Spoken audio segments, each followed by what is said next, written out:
Unti-unti kong iminulat ang mga mata ko, at napatingin sa katabi ko. Nakabalandra ang hubad nitong katawan at tulog na tulog pa ito. Hinubad siguro nito kagabi ang damit niya habang tulog na ako. Marahan akong bumangon para hindi ko siya magising. Kinuha ko ang maliit kong towel at phone tsaka lumabas na ng kwarto. Nakita kong nakatupi ang damit na suot kagabi ni Rafa kaya kinuha ko ito at nilagay sa washing machine at iniwan na. Magluluto muna ako ng agahan namin. Habang nagpiprito ako ng scrambled egg ay yamakap sa akin si Rafa. Natigilan naman ako sa ginagawa ko at napangiti. "Good morning baby," he huskily said and buried his face on my neck. "Good morning. Maupo ka na muna roon. Tapusin ko lang to." Sagot ko sa kanya at kinuha ang plato para ilagay ang luto ng scrambled egg. Nang malagay ko na ang scrambled egg sa plato ay pinaharap ako ni Rafa sa kanya at hinipit ako sa bewang palapit sa katawan niya. Pinatay nito ang stove. "How's your sleep?" Napatingin ako sa hubad niyang katawan. "Magsuot ka ng damit Rafa." He grinned. "Why?" "Kasi kakain na tayo maya-maya." Sagot ko sa kanya habang nakaiwas ang tingin. "Okay, so, how was your sleep?" Aniya at hinaplos ang buhok ko. "It was good." Tipid na sagot ko. "The last time I had a great sleep was 4 years ago noong huli nating pagkikita." "I had it again last night." Nakangiting sabi nito. Pinisil ko ang pisngi niya. "Mr. Montclair, kailangan mong matulog ng maayos. I will sleep beside you always then. May bahay ka naman po. Doon ka matutulog." Natatawang sabi ko. Tumulis ang nguso nito, mahimbing ang tulog ko kapag katabi kita. "Magbaon ka na lang ng damit ko." Mahina akong tumawa. "Magbihis ka na." "All right," sagot nito. Nagulat ako nang mabilis ako nitong hinalikan at nagmadaling pumasok sa kwarto. Napailing na lamang ako. Kinuha ko ang sliced bread at ni-toast ito. Ni-on ko na ulit ang stove dahil magpiprito pa ako ng ham. "Yes, I will send you the address." Napalingon ako kay Rafa, may kausap ito sa phone niya. Umupo na ito at napatingin sa akin. Ngumiti na lang ako sa kanya at pinagpatuloy ang ginagawa ko. Pagkatapos kong maluto ang agahan namin ay nag-umpisa na kaming kumain. Tinimplahan ko rin siya ng kape. "Baby," napatingin ako kanya, "are you still planning to move out?" Seryosong tanong nito. Napaisip naman ako, hindi pa naman ako nakakakita ng apartment o bahay na malapit sa opisina. "Can you just stay here?" Uminom ako ng gatas bago sumagot. "Dito na muna ako habang wala pa akong nakikitang uupahang apartment." Sagot ko sa kanya. Natahimik naman ito at nagpatuloy sa pagkain. Maya-maya ay napatingin ito ulit sa akin. "But, I can't visit you always if you're going to rent an apartment." Natawa ako sa sinabi niya. "Why are you laughing?" Tak-ang tanong nito.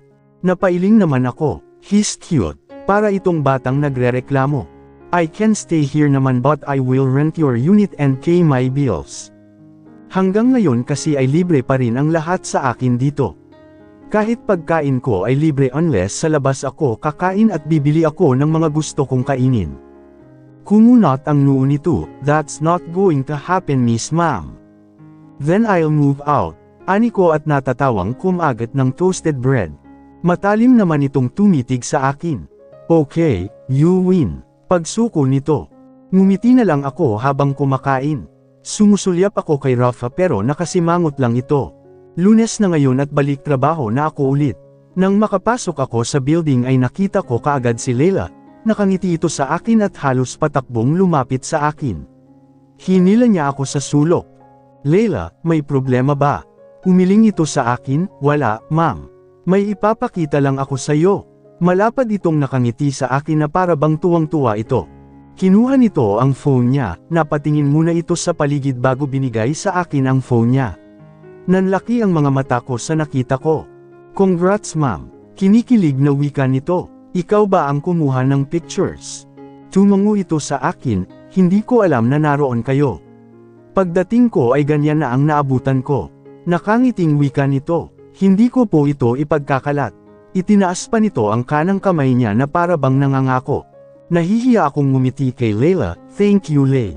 Pasensya na po kung kinuhanan ko kayo ng pictures ha. Ang sweet-sweet nyo kasi at ramdam na ramdam ko ang pagmamahal nyo sa isa't isa."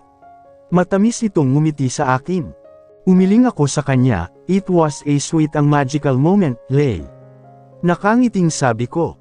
Malapad itong ngumiti sa akin, send ko sa iyo ang mga pictures. Bulong nito sa akin dahil nakita niyang marami na ang dumadaan. Nagpaalam na ito sa akin at bumalik na sa front desk. Habang nakasakay ako sa elevator ay tumunog ang phone ko. Sinilip ko ito at nakita kong may message ako galing kay Leila. Lihim akong napangiti. Nang makarating ako sa desk ko ay nagpunas muna ako ng computer at table ko pati na ang landline. Pagkatapos ko ay umupo na ako at kinuha ang phone ko. Tiningnan ko ang mga pictures na ni-send ni Leila sa akin. Napangiti ako. Ipapakita ko to mamaya kay Rafa tapos essay send ko kay Chelsea. Nagring ang phone ko kaya sinagot ko ito. Good morning, Audrey. Masayang bati ko. I'm so disappointed baby girl. Bakit hindi mo sinabi na kayo na ni Sangeet? Inis na sabi ni Audrey. I'm sorry, Audrey gusto kong si Rafa ang magsabi sa inyo. Kahit na, edi sana nag-celebrate tayo kaagad. Mahina akong tumawa, nakita kong papalapit sa akin si Rafa. Ngumiti naman ako sa kanya.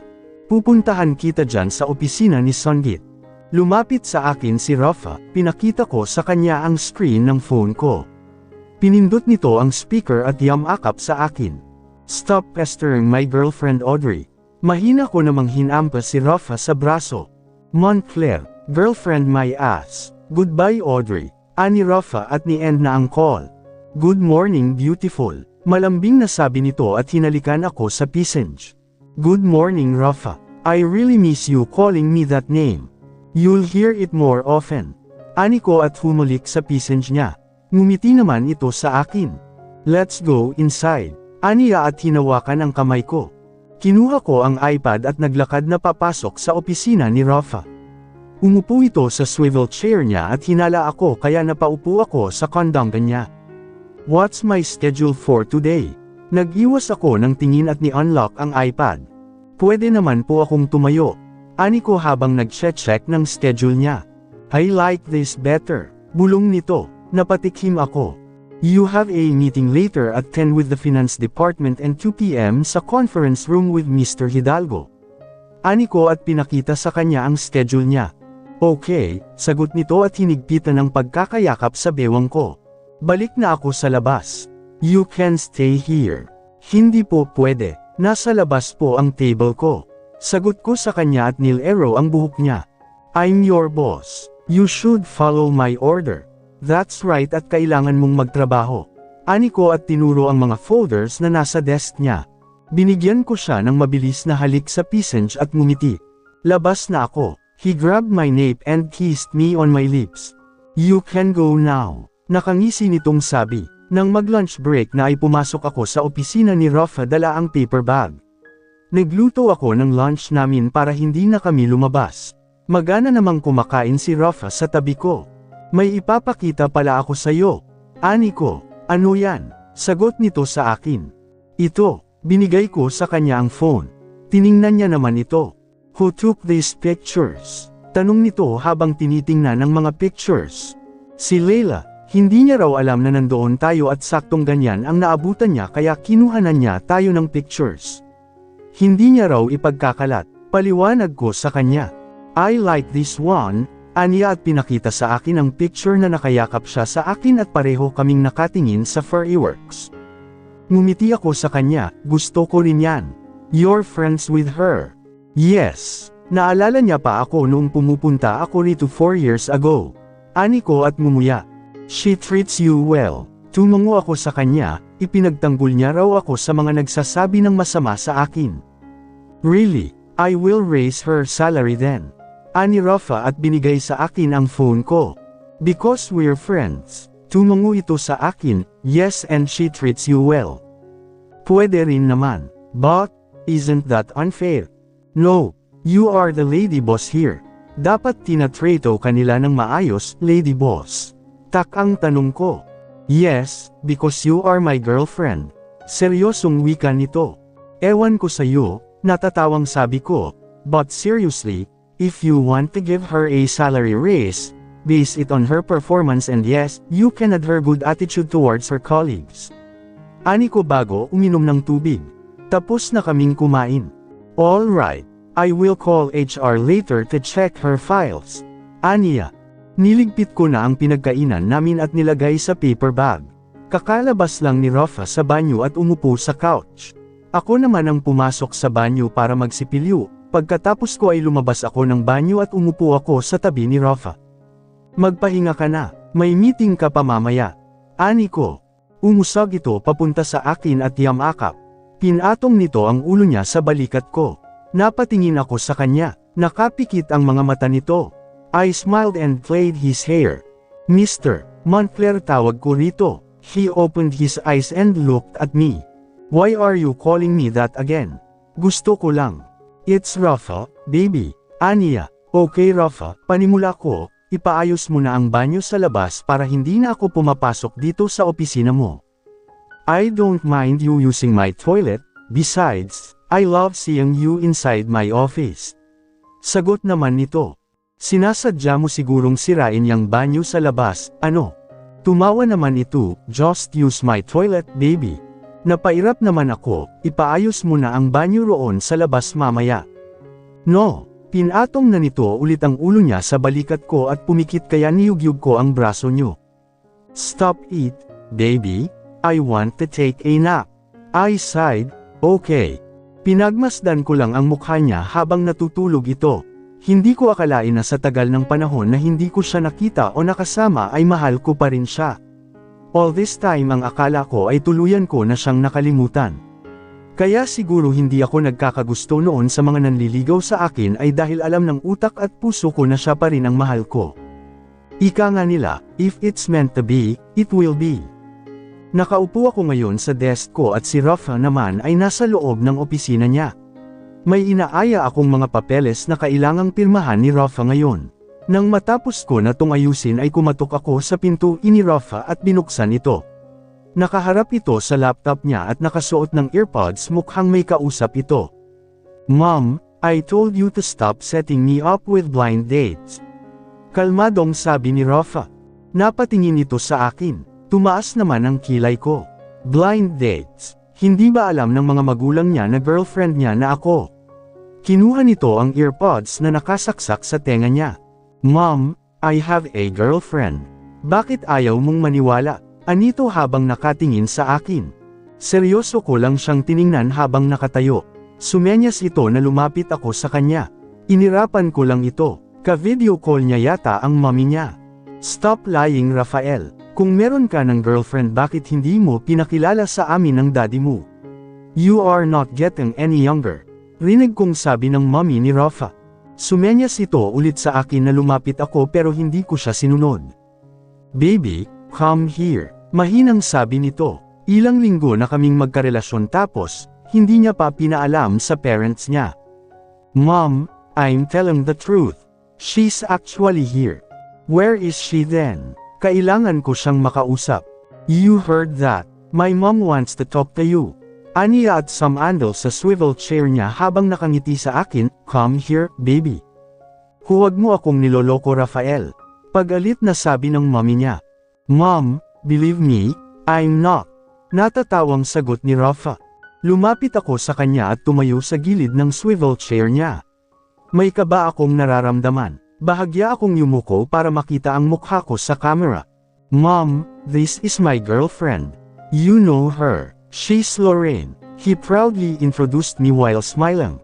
Nahihiya naman akong ngumiti sa mommy niya. Hinila ni Rafa ang kamay ko at pinaupo ako sa kondongan niya. Siniko ko naman ito at pinilit na tumayo, pero humigpit lang ang yakap nito sa bewang ko.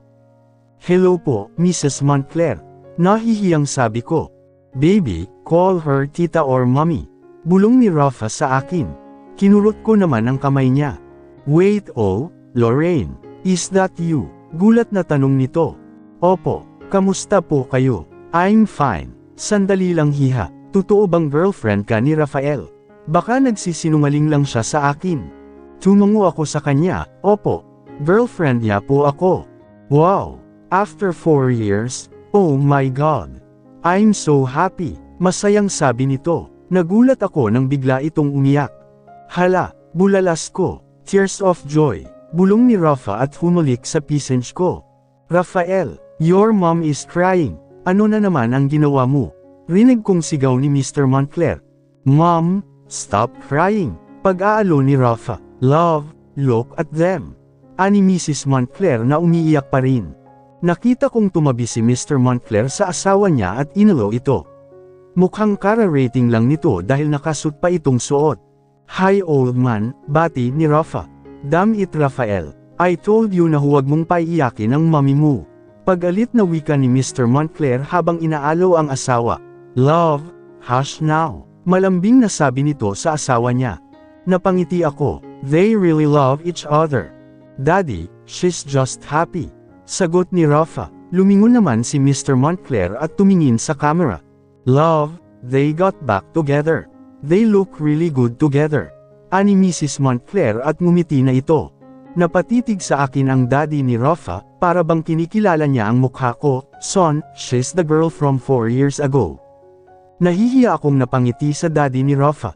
Yes, dad, she's my girlfriend now. Nakangiting sagot ni Rafa. Nakita kong ngumiti ang daddy ni Rafa. How are you Hiha? Is he treating you well? Tumango ako sa kanya. Yes po. Okay naman po ako. Kamusta po kayo? We're fine, Hiha. Inaalala lang namin si Rafael at baka tumandang lalaki. Tumawa ang daddy ni Rafa. I'm happy for the both of you. Narinig kong tumawa ang mommy ni Rafa at yamakap sa asawa niya. Kailan pa naging kayo? Tanong ng mommy ni Rafa. Almost 3 weeks na po. Sagot ko, almost 3 weeks at hindi mo man lang kami sinabihan Rafael. Inis na wika ni Mrs. Montclair. I was busy with work mom. I forgot. I'm sorry. I was also busy with her. Mahina ko siyang kinurot sa braso. Marami pa kaming napag-usapan ng parents ni Rafa. Inabot din ng halos 2 oras ang pag-uusap namin. Kung wala lang meeting si Rafa ay baka mas natagalan pa ang pag-uusap namin. Habang naghihintay akong matapos ang laundry ko ay tumunog ang phone ko kaya kinuha ko ito. May message si Rafa kaya ni-open ko ito. Wear something nice tonight. I'll pick you up at 6:30. Where are we going? Reply ko sa kanya. Dinner. See you. Reply nito. Napangiti ako. Pumasok ako sa kwarto at dumiretso sa walk-in closet ko para maghanap ng masusuot. Kinuha ko ang isang dress na binili ni Rafa sa akin noong natapunan ako ng juice. Pwede na to mamaya. Nakangiting sambit ko. Alas 5 pa lang ay naligo na ako at nag-start magayos. Wala pang 6:30 ay natapos na ako. Tiningnan ko ang sarili ko sa salamin at napangiti. Pagkalabas ko ng kwarto ay saktong tumunog ang doorbell. Napangiti ako at excited na nagtungo sa pinto para pagbuksan si Rafa. Napakagwapo nito sa suot niyang itim na suit. I smiled at him, let's go. Narinig ko itong tumikim bago hinawakan ang kamay ko at sinara ang pinto. Nakaupo na kami ngayon sa loob ng restaurant. Tapos na rin kaming mag-order ng pagkain. Napatingin ako sa paligid, maraming tao ngayon dito. Baby, tawag ni Rafa sa akin kaya napatingin ako sa kanya. Napatingin ito sa akin at napailing. Bakit? Tak ang tanong ko. Uminom ito ng tubig at napatitig lang sa akin. Nagtataka ko naman siyang tiningnan. Mr. Montclair, tawag sa kanya ng isang babae. Miss Zia, tawag ni Rafa sa babae at tumayo para makipagkamay. Napaayos naman ako ng upo. Hindi ko kilala ang babae, napaka-sophisticado nito. Sa tingin ko ay magkaedad lang sila ni Rafa. It's been a long time. I heard your business is really doing well.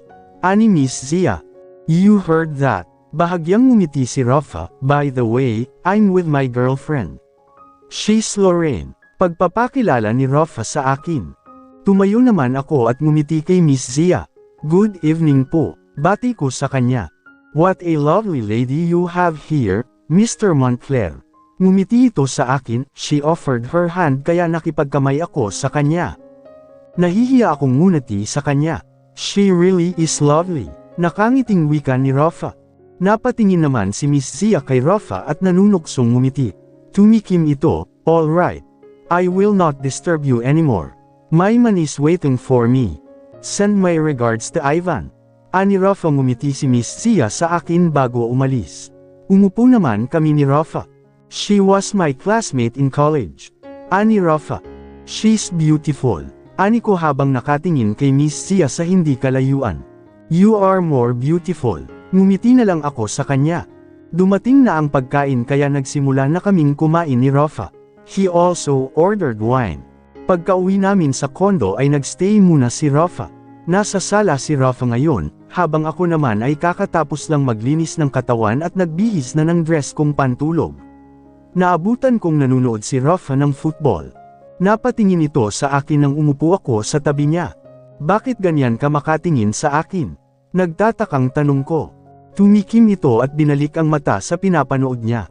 Natawa ako nang napabuga ito ng hangin. Why are you wearing that?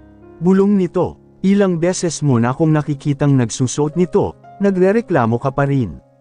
Natatawang sabi ko. That's torture. Mahinang wika nito. Hindi depensa ko.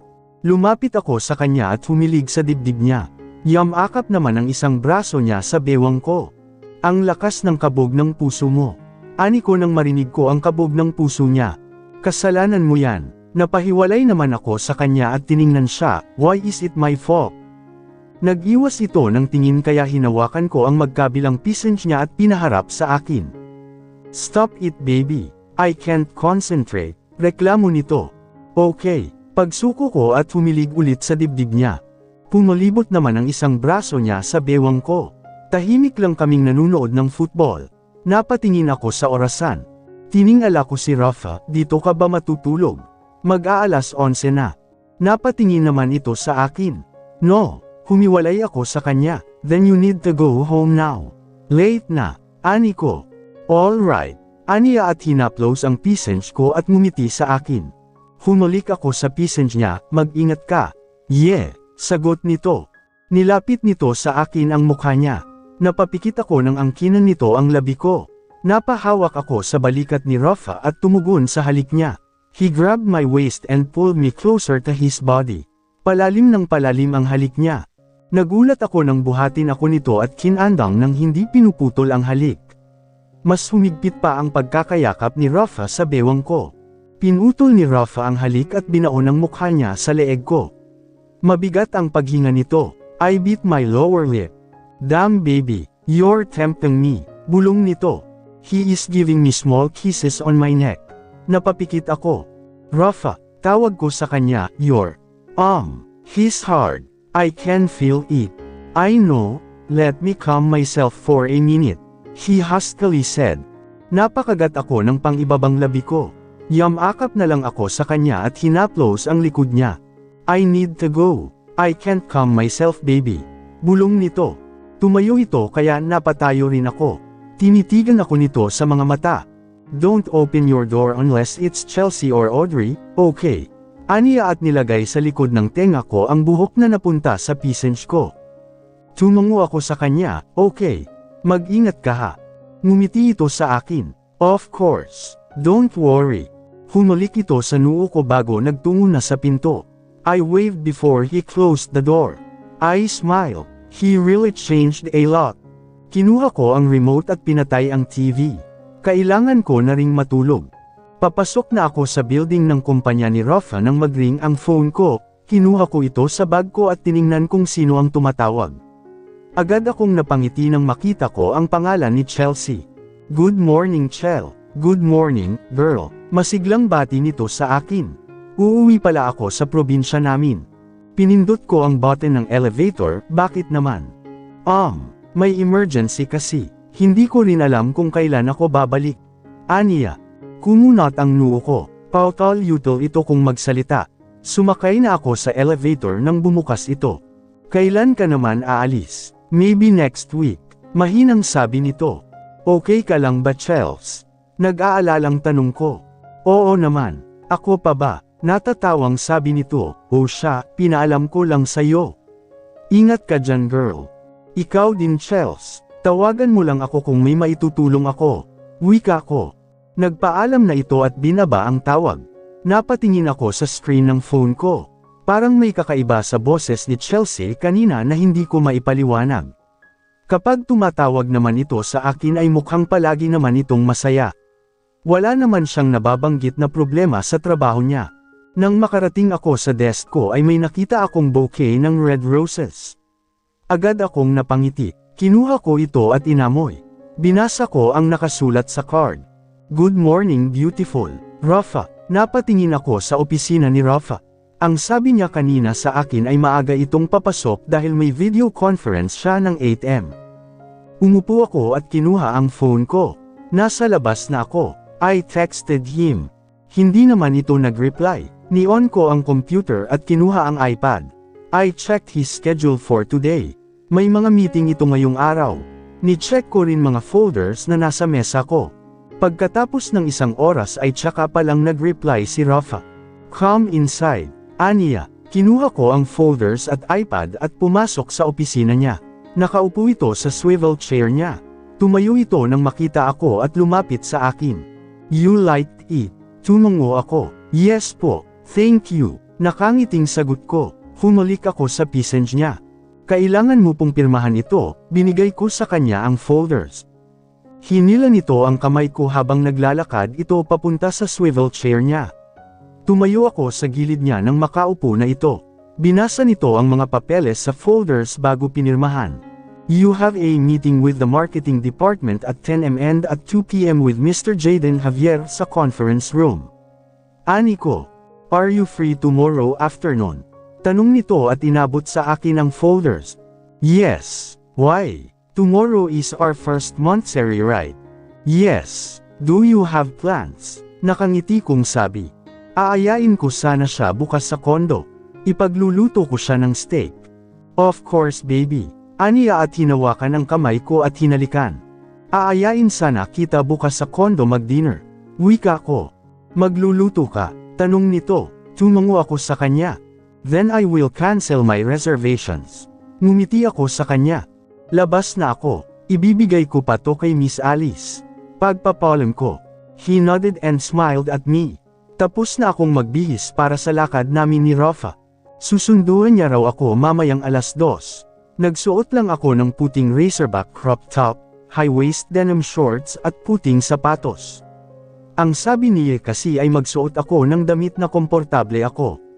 Hindi ko alam kung saan kami pupunta ni Rafa ngayon, basta sinabihan ko lang siya kahapon na kahit lumabas lang kami ay okay na sa akin yun. Sa gata naman ay ipagluluto ko siya ng paborito niyang steak. Tapos ko nang i-prepare ang mga kailangan ko mamaya para lulutuin ko na lang pagdating namin. Kinuha ko ang phone ko at ni-text si Rafa na tapos na akong mag-ayos at sa baba ko na lang siya hihintayin. Nag-reply naman ito na malapit na raw siya kaya bumaba na ako. Hi! Nakangiting bati ko sa kanya pagkapasok ko sa kotse niya. Hello beautiful! Nakangiting bati nito sa akin, seatbelt please. Anito, kinabit ko naman ang seatbelt. Saan tayo pupunta ngayon? You'll know it when we get there. Sagot nito. Pinagmasdan ko si Rafa habang nagdadrive ito. Nakasuot ito ng sunglasses, puting shirt at denim pants. Napakagwapo nito kahit simple lang suot niya. Stop staring at me baby. Wika nito habang nasa kalsada ang tingin. I chuckled, can't I admire how handsome you are kahit na napakasimple lang ng suot mo? Of course you can. You can stare at me all you want. Bahagya itong napangiti. Mamaya na ulit. Natatawang sabi ko. Maya-maya pa ay nakarating na kami sa isang park. Napangiti ako nang makalabas na ako ng kotse ni Rafa. Dito ko siya dinala noon, dito kami unang nag-date na ako lang ang nakakaalam. Let's go. Aya nito sa akin at hinawakan ang kamay ko.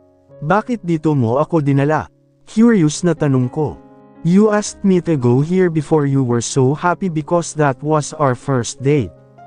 Bahagyang nanlaki ang mga mata ko, paano mo nalaman yun? Baby, I have your phone and you left a note there. I've read it all. Tiningnan ako nito at pinisil ang ilong.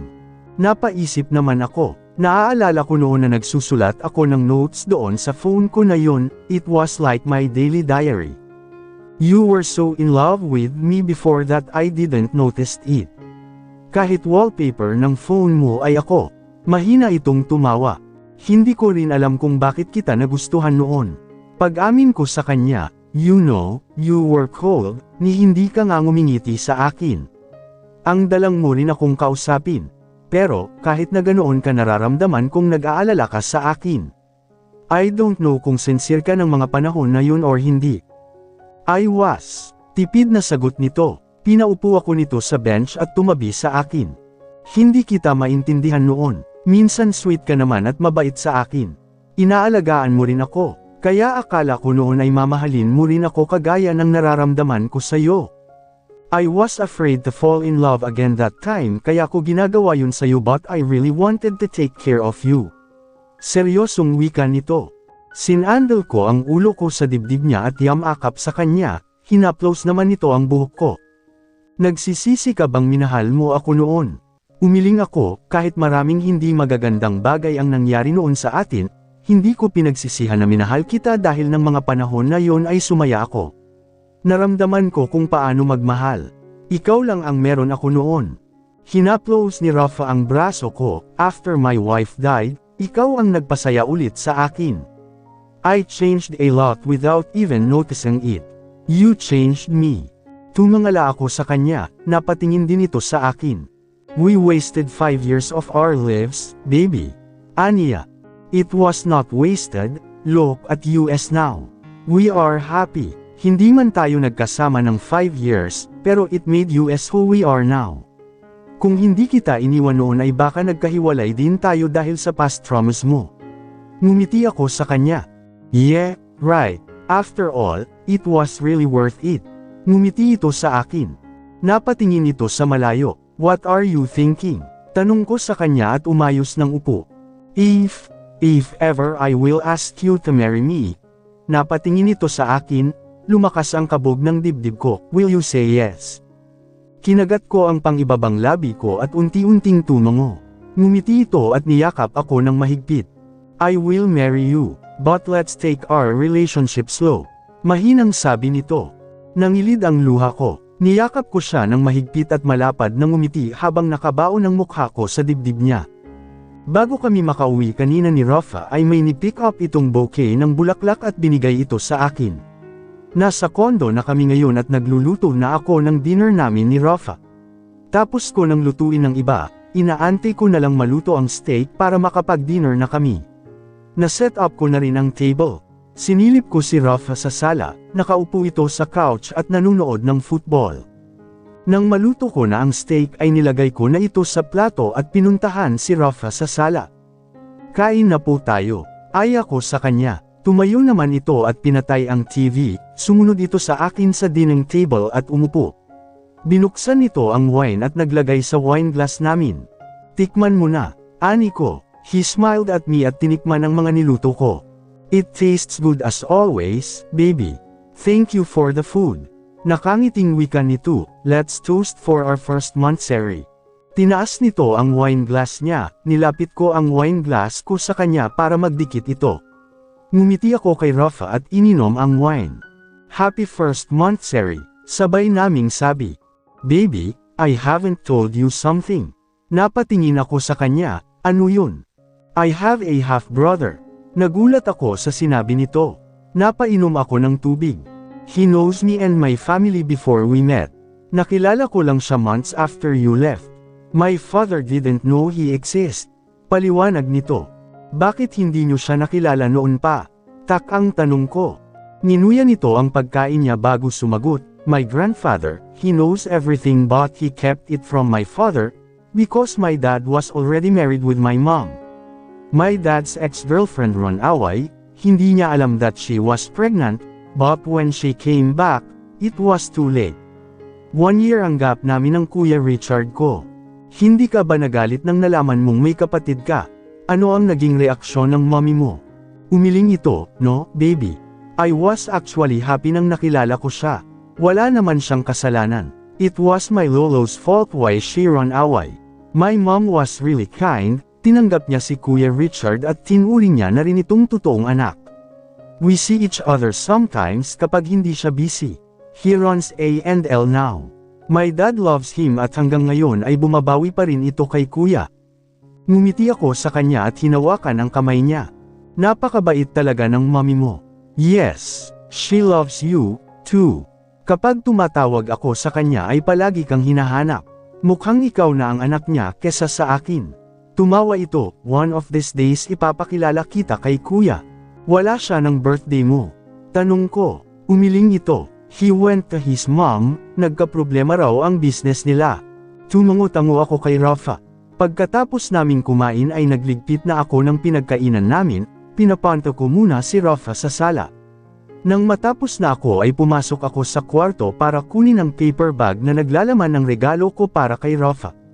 Tumabi ako sa kanya at inabot ang paper bag. What's that? Tak ang tanong nito. My gift. Buksan mo, nakangiti kong sabi, Hindi ko alam kung ano ang ibibigay ko sa iyo. I'm fine with anything basta galing sa iyo. Wika nito. Nang mabuksan na niya ang laman ng box ay ngumiti ito sa akin, thank you, baby. 3 pirasong necktie at necktie accessories ang niregalo ko sa kanya. Wala na kasi akong maisip. Para kasing lahat ng bagay ay nasa iyo na. Nahihiyang sabi ko, come here, utos nito na sinunod ko naman.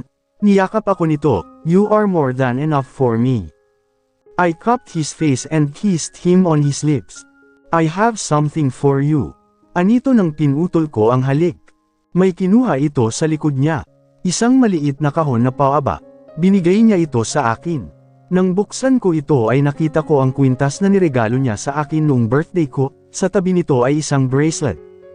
Pina-customized ko ang bracelet para kaparehas ng kwintas mo. Hinaplos ko ang pendant ng kwintas. Ang tagal-tagal ko nang hindi ito nasusuot. Thank you Rafa. Ang ganda nila. Wear it. Aniya. Kinuha niya ang kwintas at sinuot sa leeg ko, sinunod naman niyang sinuot ang bracelet sa palapulsuhan ko. I love you baby. Malambing na turan nito. I love you Rafa. Humalik ito sa noo ko. Bumaba ang halik nito sa labi ko. Pinulupot ko ang braso ko sa leeg niya at tumugon sa halik niya. Niyakap ako nito sa bewang at maingat na hiniga sa couch habang hinahalikan ako. Maya-maya pa ay pinutol nito ang halik at pinagdikit ang noo namin. Napatitig ako sa mata niya. I'm going home. Tila nahihirapan nitong sabi. Akala ko dito ka matutulog. I can't. Bulong nito. Minulat nito ang mga mata niya at tinitigan ako. I'll see you tomorrow, okay? Tumango ako sa kanya. Marahan itong bumangon at inilalayan ako para makatayo. Kinuha nito ang paper bag at hinawakan ang kamay ko. Hinatid ko siya sa pinto. Nang masara ko na ang pinto ay napabuga ako ng hangin. Pumasok na lang ako sa kwarto at kumuha ng tuwalya at pumasok sa banyo para maglinis ng katawan. Pagkatapos kong maglinis ng katawan ay nagbihis na ako. Hihiga na sana ako sa kama nang may nag-doorbell. Nangunot ang noo ko. Sino naman ang pupunta rito ng ganito naka-late? Nagtungo ako sa pinto at binuksan ko ito, nagulat ako nang makita ko si Rafa. Rafa, ang akala ko ay umuwi na ito.